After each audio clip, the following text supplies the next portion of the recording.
Good morning. I'm Dr. Sean Coomer, Chief Medical Officer of the Kansas City Division of the University of Kansas Health System. I'm also a transplant surgeon. Welcome back to Open Mics. It's the first Wednesday of the month, and that means Show Me the Science. April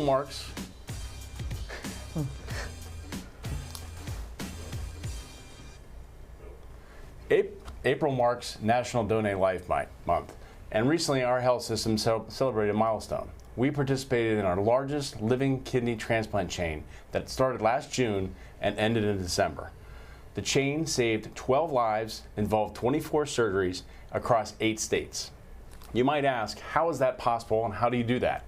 We're going to show you the science. We have an impressive panel joining us here in the studio today. Dr. Diane Sibrick, Medical Director of Kidney and a Professor of Nephrology and Hypertension at the University of Kansas Health System.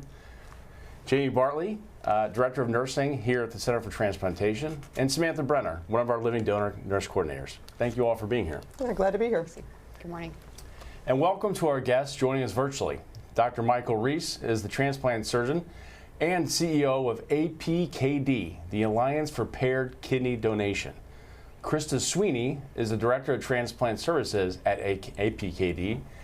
And last but not least, James Cochran, the star of the show, who made the decision to offer up his spare kidney to anyone who might need it.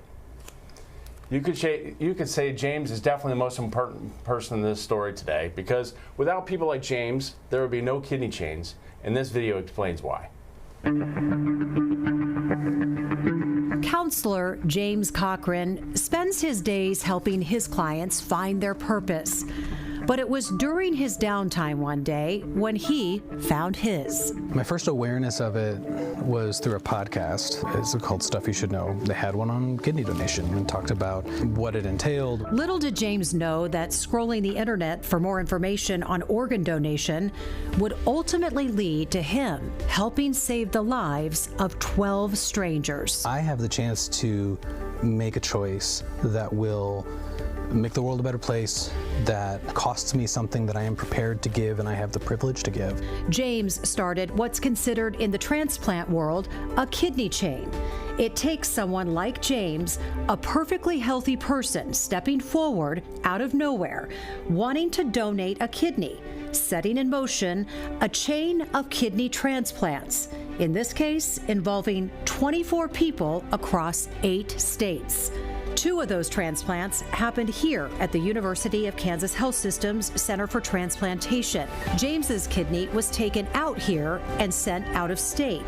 He is considered the altruistic donor in the chain because it was his kind act that started it all. It was an opportunity to really honor the value that every life matters, even if it's not a life that I'm aware of. James doesn't think of himself as altruistic. He admits he got something out of it too. I feel a measure of satisfaction. I feel a measure of pride. I can say that I have been able to do something that not everybody has the chance to do. He says in researching the role of kidney donor, he found out it's just who he is. We all are connected through this humanness that we possess. It always felt very aligned with the kind of person that I want to be and the way that I want to live in the world. A world where we're linked together in some way, like the chain James helped create. James, welcome to the show. In full disclosure, I may have been the surgeon that took your kidney out. You might remember that. But I really want to thank you for your willingness to donate. You wound up helping 12 people. Not just one, but how do you feel about your decision now to spark this chain? Great, I guess. It's occurred to me, we did, I was in for the morning medical update a couple of weeks ago, and there were 24 surgeries, including 11 other donors.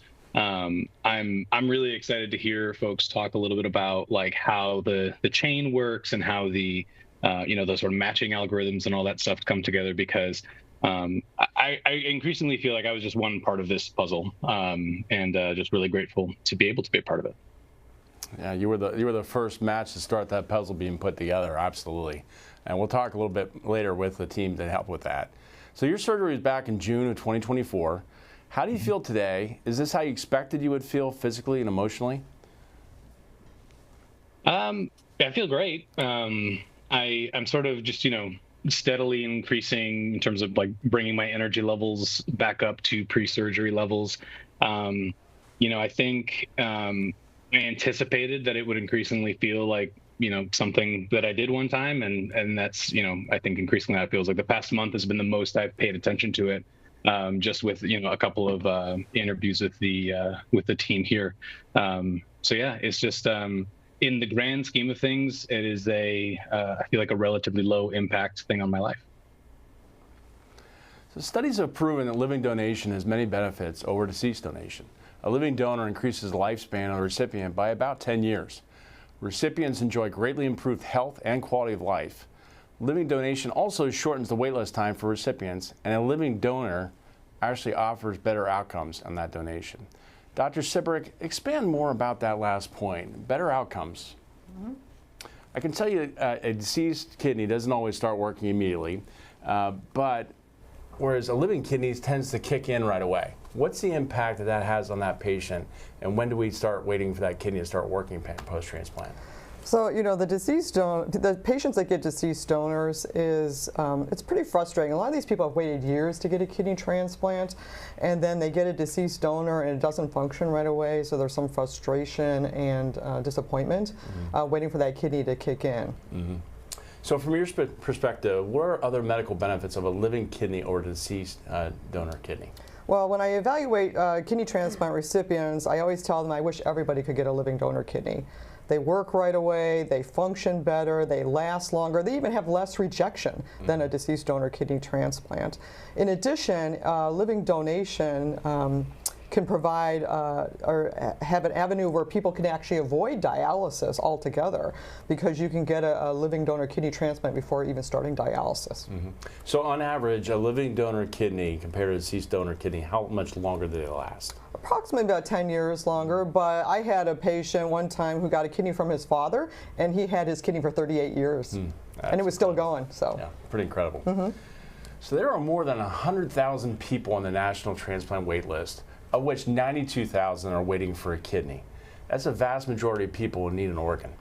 Jamie, you work with our patients. What are some of the leading drivers or reasons patients need a kidney? Sure. The leading causes of kidney disease are diabetes and hypertension. And I think if we looked within our circles of those we know and care about, diabetes and hypertension impacts all of us, and we all have someone we would know that would be at risk for kidney disease. And moreover, like 1 in 7 have kidney disease, and chronic kidney disease can lead to kidney failure. So there are 37 million Americans in our country that have kidney disease, with like over 800,000 with kidney failure. So when you face kidney failure, your treatment options you're looking at are really dialysis and transplant. Mm-hmm. And so that you can see the staggering numbers of those who are waiting for a kidney transplant. Yeah, these patients are sick, right? They are toward the end of the rope, right? Yeah, absolutely. I think what was kind of remarkable to me is we are more familiar with hearing about breast cancer or prostate cancer, and the mortality associated to kidney disease is more than breast cancer or prostate cancer, and it's the 8th leading cause of death. So for those that qualify to be on the wait list, 1 in 12 people die without even receiving that kidney transplant. So stories like people like James who step forward, they truly, truly save lives. Because, for example, at our health system just this year in 2025, we've listed 82 new people on our transplant wait list. And we've worked so hard to transplant as many as we can, but we've only done 44 transplants. Mm-hmm. And so each and every month we're just, kind of chasing that carrot to try and save more lives. And we really need people like James. Yeah, that's just in the first quarter, right? So that's an average of listing 1 a day almost. Yeah. So that's pretty neat. So some of these patients have a willing donor, but they don't match. They are considered incompatible. To donate a kidney, you must match the recipient's blood and tissue. The donor organ needs to be compatible in size as well to the recipient. Age is also a consideration, as living donor kidney extends the recipient's life by about 20 years. Younger, healthier kidneys need to be matched to younger recipients. We also look at graft survival, how long a donor kidney will function for its new recipient. The Alliance for Paired Kidney Donation helps navigate the matching process using a Nobel Prize winning algorithm to find a match for incompatible pairs. Dr. Reese, can you explain at a high level how this works?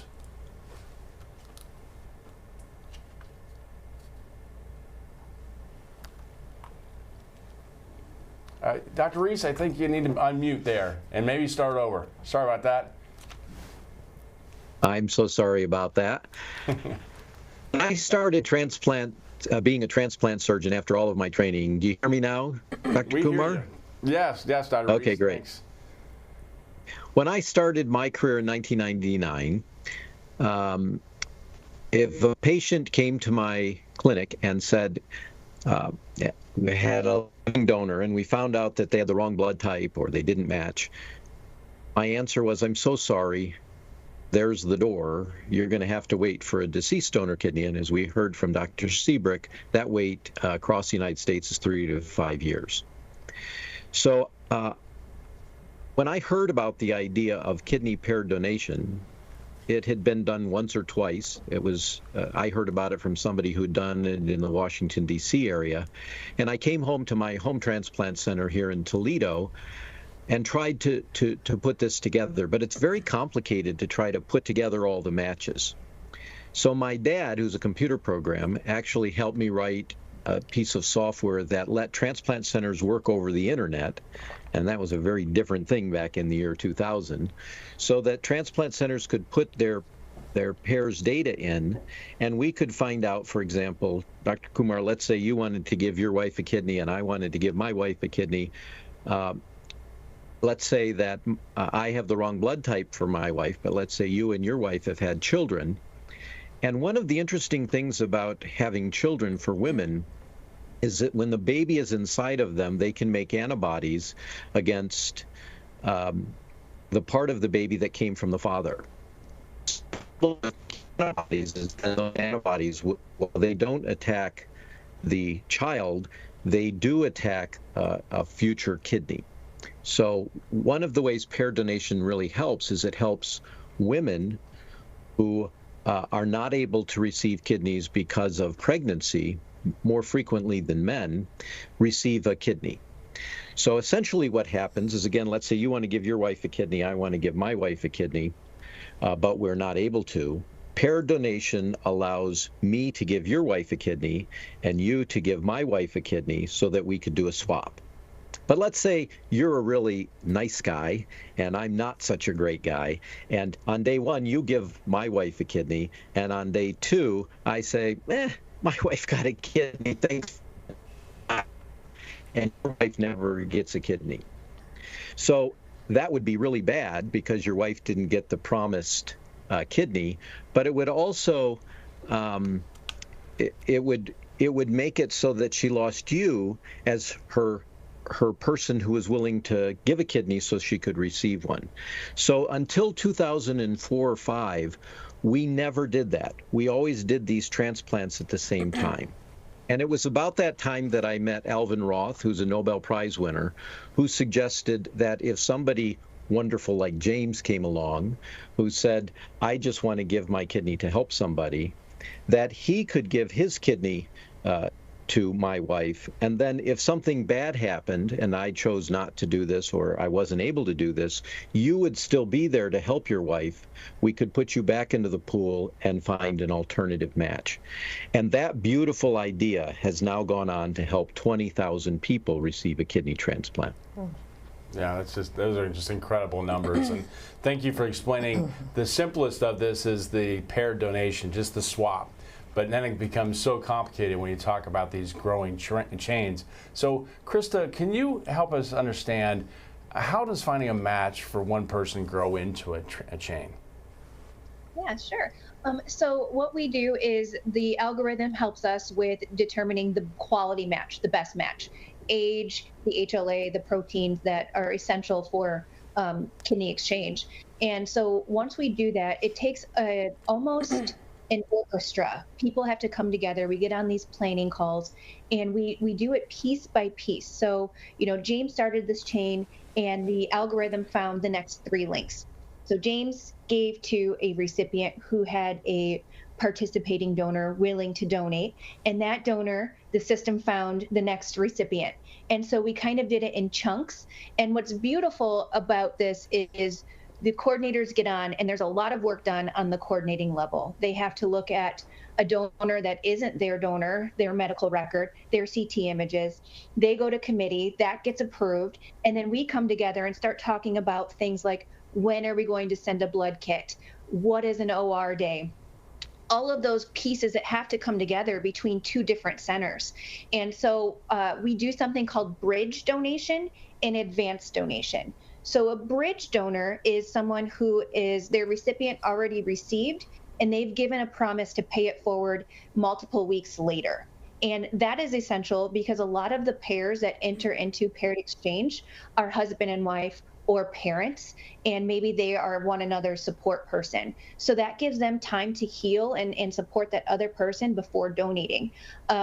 That did occur in James's chain, as well as we had a couple of advanced donations that occurred as well. So that is when a donor says, now's a good time for me to donate, and I trust the next person is going to pay it forward. So I'm going to go ahead and donate, and my recipient, my loved one, is going to receive their transplant a little bit later. And so we chunk these, and the algorithm in the system then, as these pairs are entered, we find the next chunk and the next chunk until we simply cannot find another person that matches the next donor. And then we pay it back to a wait list. So James, in James's situation here, he donated, and then we created this beautiful chain, and it ended back at Kansas in his community with a wait list recipient. So that's the short end of it. No. It didn't sound so short, so easy. But thank you for bringing us through that. We're going to meet one of those living donor coordinators in just a minute here that did a lot of that work and puts up my schedule a lot for many years. So you mentioned James, Krista. He's been on the top of the show. He's what we call an altruistic donor, and he sparked this chain. Why is someone like him so critical for these types of matches? Oh, James, you're essential because you are not tied to a specific recipient. And so your kidney can really just go to anyone that you match to. And so the algorithm looks at things like sensitivity. And so it prioritizes people that are highly sensitized. And you had several people in your chain that were also very difficult to match.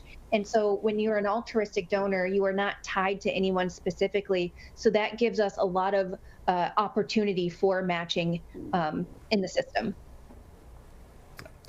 Dr. Reese, it must be incredibly rewarding. You mentioned a few minutes ago that 20,000 kidneys, 20,000 lives saved. Please tell us a little bit more about how you feel about that. Well, all of us doctors become doctors so we can help save people's lives. And I've personally done about 1,000 kidney transplants, but academic medicine allows doctors to not only do things directly for people, but to come up and to create the future.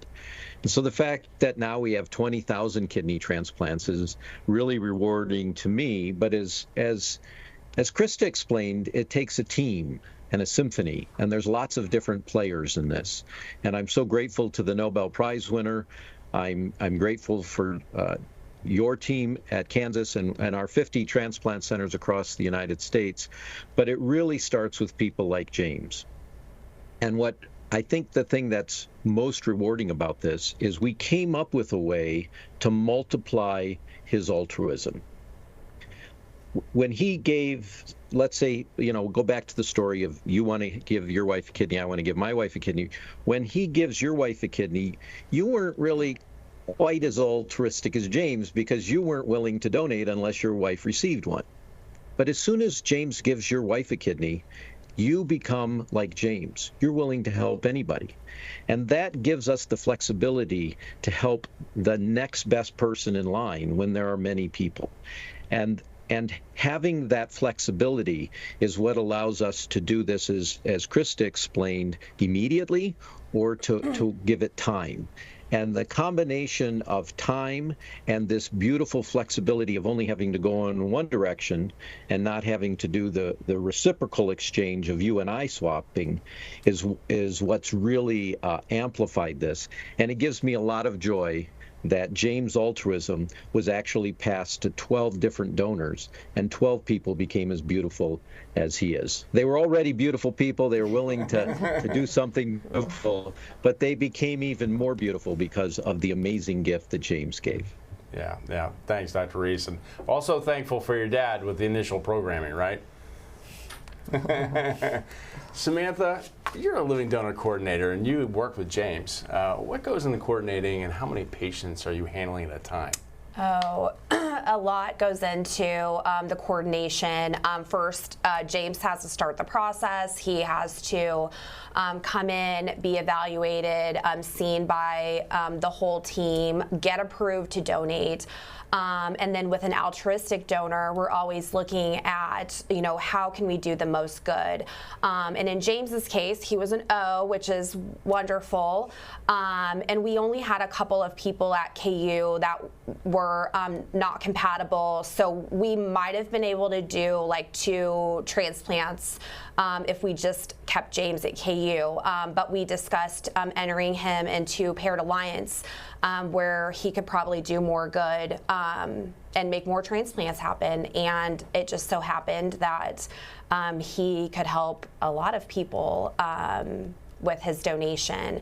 And then as far as my number of patients, well, anyone that has called to donate, has donated, wants to donate, the list is probably hundreds of people really in different stages. Well, thanks for what you do to keep us going straight on this. I appreciate it. So, Krista, we heard a little bit earlier from Dr. Reese. He mentioned a little bit about a break in a chain. What happens when that occurs?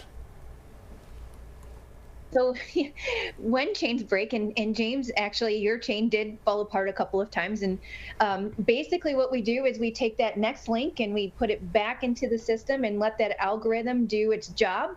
And we start fresh. So we'll, the next couple of links will, again, those coordinators will have to review the donor medical records, CT images, get a committee approval. Then we come back together and get on a planning call, discuss OR dates and cross-match kits, so the blood kits. James, I'm sure you had to draw multiple times, and we just keep going. You just keep plugging away. There is, it is can be frustrating, but also very satisfying. And when it's all done, all of our coordinators, we celebrate together and we check in on donors and recipients. And it really is a celebration at the end of every chain. All right. Thank you. James, I'm going to switch over to you. A lot of people might want to donate, but worry about their work, their health. Are there any barriers that you experienced that made you think twice? I mean, I think there were. I thought probably more than twice over the course of the whole process, but the Alliance does a great job. They have resources to help recoup like lost wages. They've got, one of the questions that I got all the time was, well, what if someone you love needs a kidney, and there's this sort of family pledge that you can, participate in, so that if someone really close to me ends up needing a kidney, they have like a different kind of access to that process than they otherwise might. So I don't know. I think that there's no changing the fact that like it's gonna represent challenge. Like there's no removing all the barriers. At the end of the day, you're still having a major surgery. But I think that is the throughout the whole process. I think I just was very well assured by all the people involved that this is something that I'm capable of doing. Krista, I'm sure that you all deal with tackling barriers like we do. How do you all in the Alliance tackle those barriers to donation? We don't give up. We keep going. And, some of our barriers that we see in the system are folks with high PRAs. Some of the barriers are when you have an unsuspecting DSA and we have a cross match that we didn't anticipate come back positive. And what you have to do is you keep going. You think about the greater good and you put that aside. You utilize the algorithm that is designed to find quality matches, and we just keep going. And I think the other thing that we've seen now is an influx of compatible pairs joining the system.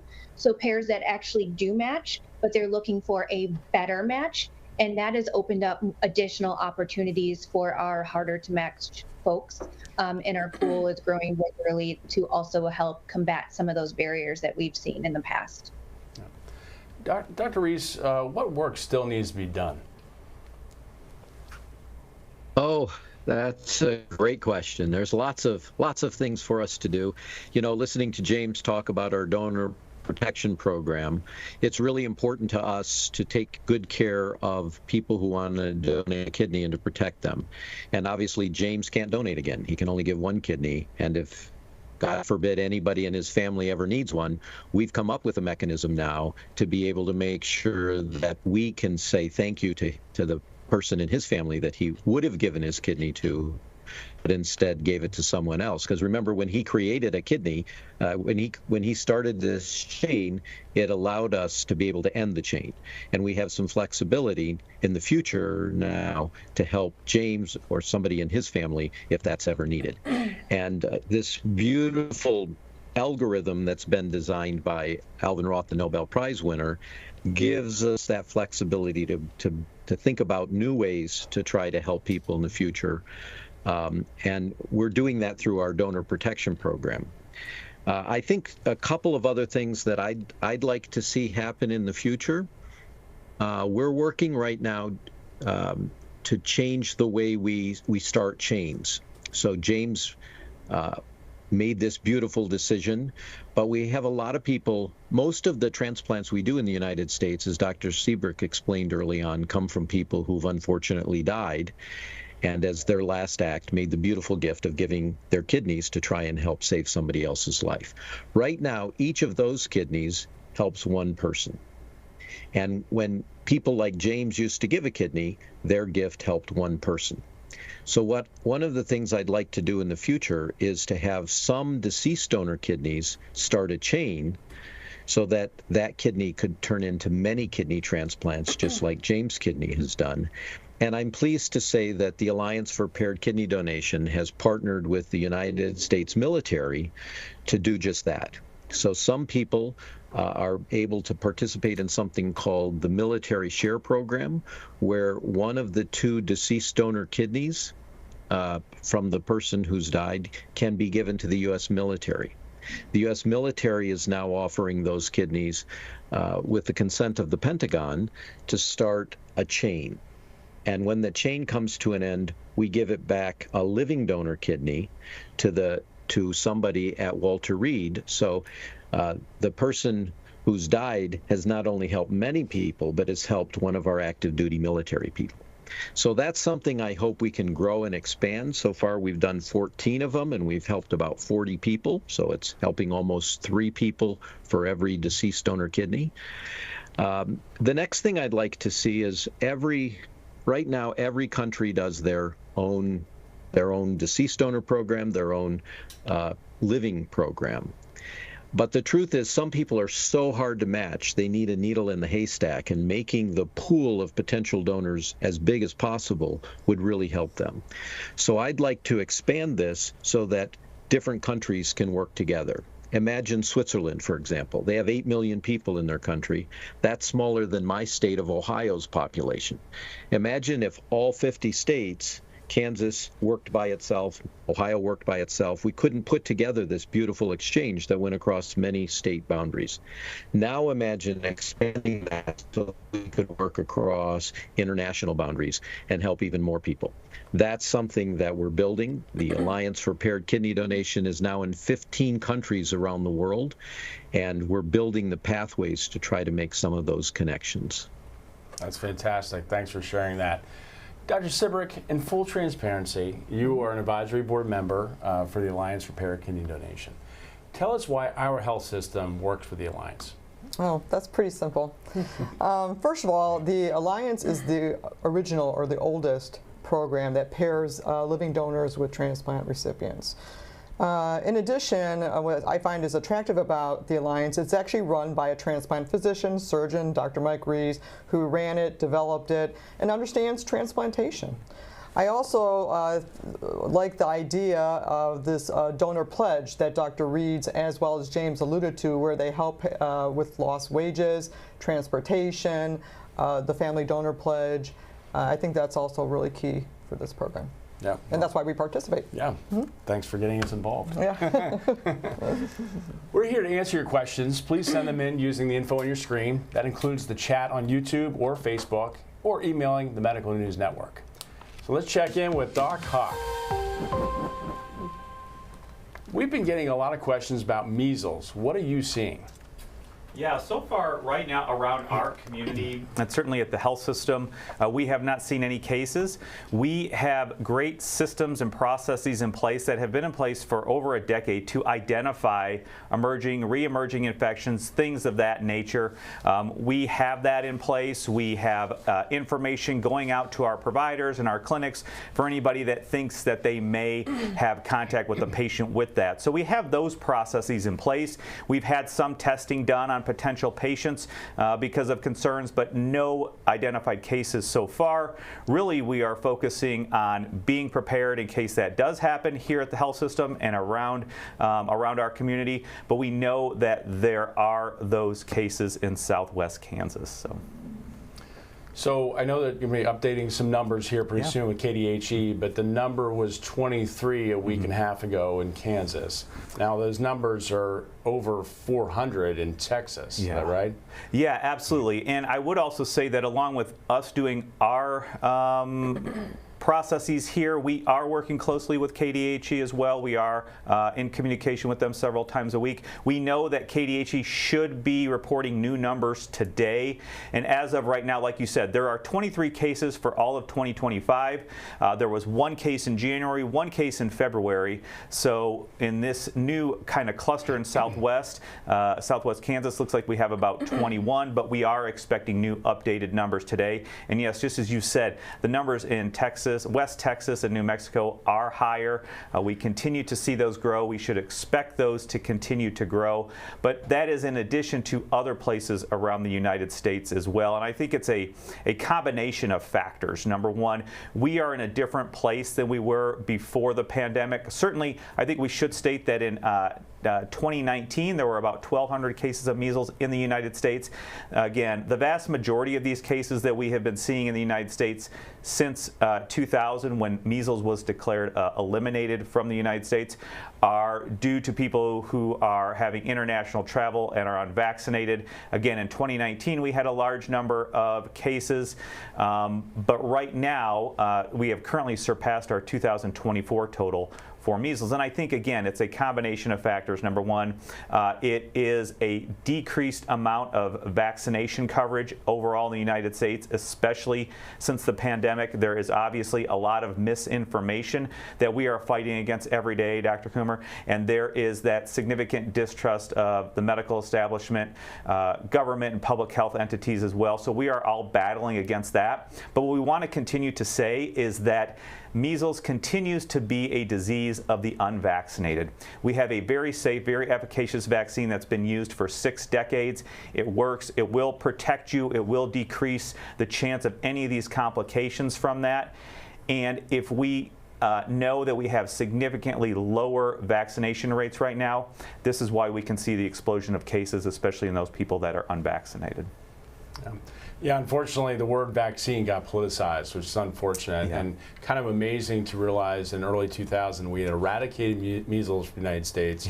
Now it's back with a fervor, all because the majority of these patients, nearly all of them, that got measles were unvaccinated. Yeah, I think you're right. And again, just like you said, nearly all of them. I think there are less than a handful of cases in the West Texas outbreak that were actually vaccinated. But it really is that group that is unvaccinated, especially when you are talking about those children who are 12 months or less, where there is not an indication for the vaccine, although you can get it at 6 months. Generally, vaccination starts at 12 months. But it's really a tragedy when it's these patients who are unable to make decisions for themselves and are at high risk of getting the disease and, of course, getting the complications. And some of these complications can last for years or even their whole lifetime. So I think it is important to understand that. Thanks, Doc Hawk. Yeah. Jessica Lovo is watching for questions from our community. Jess? Good morning, Dr. Coomer. Yeah, the first question is from Mary, and she just wants to know, how can we connect with the Alliance for Paired Kidney Donation? Just connect with them and find out more information about them. Dr. Reese? I think you're on mute again. Sorry about that. Trying to keep the noise down. Well, you can connect with us by going to the internet and the web. We're at www.paired, PAIRED, so paired donation, but all one word, .org. And that's probably the easiest way to connect with us. Next question is from Jeremy. He wants to know, as a donor, what kind of health or lifestyle choices increase your chances of your kidney being a good match or more successful, or is it mostly genetics and blood type? Dr. Sibrick? Yeah, sure. It's the latter. It's genetics and the blood type that really matter. We, all Americans should be eating healthy, exercising, low salt, low cholesterol. So, but it's really the genetics, the HLA matching, and the blood type that matter. Lon has a question. Dr. Kumar, do you mind if I just add a little to that? Sure, absolutely. So, I think one of the things that's important for the person who's asked this question is that the transplant community is very worried about donors. We want to make sure that everything goes great for them, and we invest a lot of time, energy, and money to make sure that this is safe. And it is very safe across the United States. It's now about only 1 in 10,000 people who die doing this, so we've made the operation very safe. But it's become safe because we put a lot of time and energy into making sure that people don't have any conditions that are going to prevent them from donating. So as Dr. Seabrick said, the matching is really about other factors, but it's also that we're really careful to protect donors to make sure that it's safe for them. Lon has a question for Krista. If all kidney transplant centers participate in living kidney donation, and how unique is the Alliance? So the Alliance is one of 3 registries in the country. And I think what sets us apart is our donor protections, as well as just our service that we provide. We're very transparent. We're very communicative with donors if they have any questions. And so we're always accessible and easy to work with.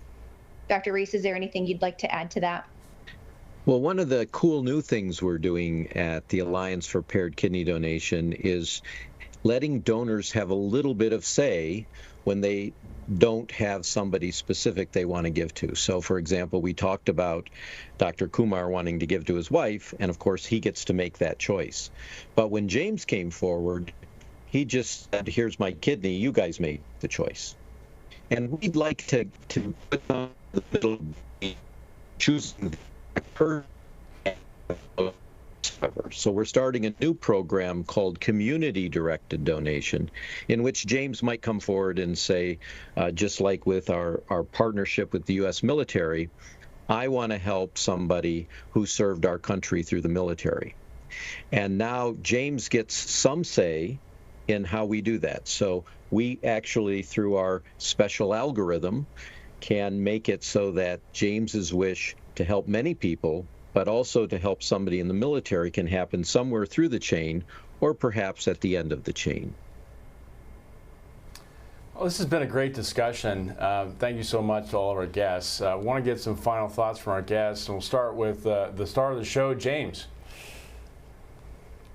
It feels strange being the star of the show, but I guess, I don't know, I'll part with the same thoughts that I parted with last time, which is that if you're seeing this and you're wondering, maybe I'll donate my kidney, I think just trust your future self that you can, with all these different professionals and resources, that you are capable of doing that challenging thing. Krista?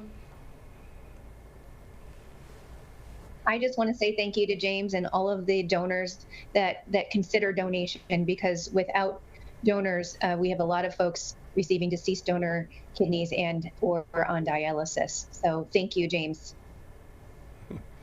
Dr. Reese? Likewise, James, I think it's awesome what you did.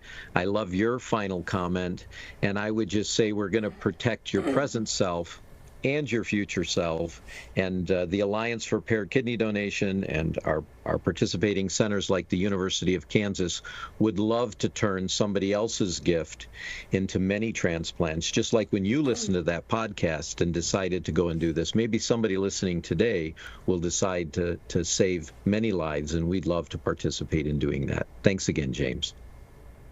Thank you all. We'll head back to the studio to get some final thoughts. And Samantha? Well, all of my patients are people like James, so thank you for letting me have a wonderful job with wonderful patients that are people like him that would save people's lives. Jamie? Thanks for having me, Dr. Coomer. I hope that anyone that's listening, like you, might connect with us either as a recipient or somebody on the wait list or somebody considering organ donation, and whether that's through signing your card at the DMV or calling us expressing your interest in living donation. I hope that this provides information and introduces you to a team of people that I get to work with every day, that we're just not going to give up. Those numbers are numbers, but they're real people. And we are here to help you and help them. And I hope this inspired, and James inspired, hope for those who are waiting. And it's our privilege to kind of get to take care of you. So if you need us, call us. Great. Dr. Sibbert?